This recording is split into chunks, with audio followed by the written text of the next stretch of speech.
को अपना कुछ परिचय बताएं और आज इस कार्यक्रम की क्या उद्देश्य है। बंदे चंद्रमा हो सारनाथ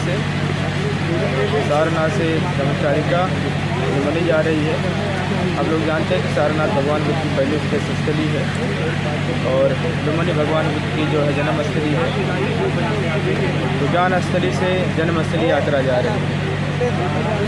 आज के 2500 वर्ष पहले भगवान बुद्ध ने भिक्षु संघ को आदेशित किया था, कहा था वो बहुतों के हित और बहुतों के सुख के लिए विचरण करो। चरत भिक्षुवे चारकन भोजन हिताय भोजन सुखाय। भगवान स्वयं अपने भिक्षु संघ के साथ 45 वर्षों तक लोक कल्याण का जीवन व्यतीत किए और उसके बाद उनका भिक्षु संघ आज भी पूरे संसार में चारिकाएँ कर रहा है। चारिकाओं के माध्यम से जन सामान्य को बुद्ध के उपदेशों से अवगत करा रहा है, बौद्ध संस्कृति से अवगत करा रहा है। किन्हीं कारणों से भारत में बुद्ध धर्म समाप्त हमारे कुछ जिम्मेदार साथियों से अनुरोध है बिना नाम लिए पुनः बाबा साहब डॉक्टर अम्बेडकर की अनुकंपा से भारत में बुद्ध धर्म बहुत तेज़ी से बढ़ रहा है।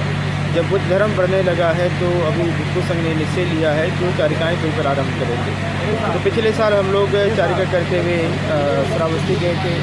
बनारस में 10 दिन की चारिका हुई थी 300 भिक्षुओं के साथ और अभी लगभग 100-125 भिक्षुओं के साथ लुम्बिनी की चारिका हो रही है। और इस चारिका के माध्यम से सीधा है कि बहुजन हिताय भोजन सुखाय करना ही है। और बहुजन हिताय भोजन सुखाय तभी होगा जब ये देश बहुजन में बनेगा। डॉक्टर बाबा साहब अम्बेडकर के सपनों का भारत बनेगा, अशोक का भारत बनेगा।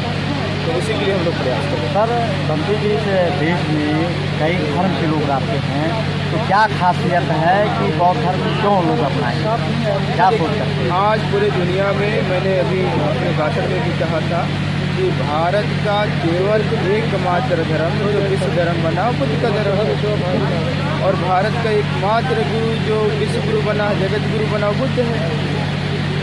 और जो है जब पूरी दुनिया जो है बुद्ध की शिक्षाओं को लेकर के बहुत आगे जा सकती है और भारत में बुद्ध की शिक्षाओं से बहुत आगे बढ़ रहा था, सोने की चिड़िया तक बन गया था और बुद्ध की शिक्षाओं को खोने को जैसे भारत आज पड़ोसी देशों के पीछे चला जा रहा है। और दुनिया के बहुत सारे बौद्ध देश हैं जहाँ भारत टिकता नहीं। जापान मुट्ठी भर देश हमारे देश का प्रधानमंत्री से जाकर सहायता मांगता है। तो बुद्ध की शिक्षाओं को अपनाकर दुनिया कहाँ से कहाँ चली गई है और बुद्ध की शिक्षाओं को न मानने को जैसे हम कहाँ से कहाँ चले गए हैं। तो अगर हम भी जो है मुख्यधारा मानना चाहते हैं, विश्व समुदाय के समक्ष आना चाहते हैं, तो हमें जो है बुद्ध की शिक्षाओं को लाना पड़ेगा। और मैं बार बार कहता हूँ कि जो स्मार्ट सिटी की बात होती है, देखिए महत्वपूर्ण नहीं कि सिटी स्मार्ट बनाइए, महत्वपूर्ण सिटीजन स्मार्ट बनाइए। और सिटीजन स्मार्ट तभी बनेगा जब बुद्ध का शिक्षा आएगा। अन्यथा आप कोई बढ़िया संस्थान बना लीजिए और लोग जाकर उसे बर्बाद कर देंगे। आज जो है देखा जाता है, पहले जो है बौद्ध धर्म था तो लोग सोने की चिड़िया कही जाती थी, लेकिन आज जो देखा जा रहा है कि विलुप्तता है, उतना नहीं आ रहा है। तो इसमें उत्तरदायित्व कौन है, कहाँ से विलुप्त हो रहा है, क्यों ऐसा कमी आ रहा है? इसीलिए हम कह रहे हैं कि भगवान बुद्ध का जो पंचशील का सिद्धांत बहुत प्रासंगिक है और व्यक्तिगत जीवन के लिए बहुत प्रासंगिक है, पारिवारिक जीवन के लिए बहुत प्रासंगिक है, सामाजिक जीवन के लिए बहुत प्रासंगिक है। बुद्ध की पारमिता बहुत प्रासंगिक है, बुद्ध का आश्रय मार्ग बहुत प्रासंगिक है, बुद्ध का प्रतिसमुत्पाद बहुत प्रासंगिक है, बुद्ध का करुणा और मैत्री का सिद्धांत बहुत प्रासंगिक है। जब इन आदर्शों को अपनाएंगे तो व्यक्तिगत जीवन सुखी हो जाएगा, पारिवारिक जीवन सुखी हो जाएगा, सामाजिक जीवन सुखी हो जाएगा। जब व्यक्तिगत जीवन सुखी होगा, समृद्ध होगा, पारिवारिक जीवन सुखी समृद्ध होगा, सामाजिक जीवन सुखी समृद्ध होगा, तो भारत सोने के लिए बनेगा नहीं।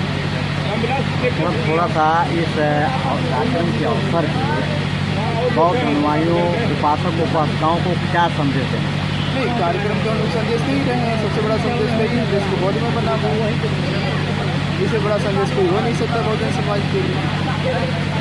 और बौद्ध में भारत यानी डॉक्टर बाबा साहब अम्बेडकर के सपनों का भारत है, समता स्वतंत्र का न्याय और बंधुत्व का भारत है।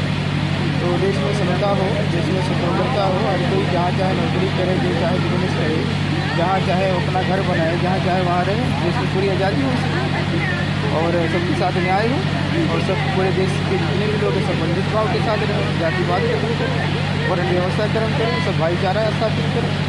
ये तो बहुत जरूरी होगा।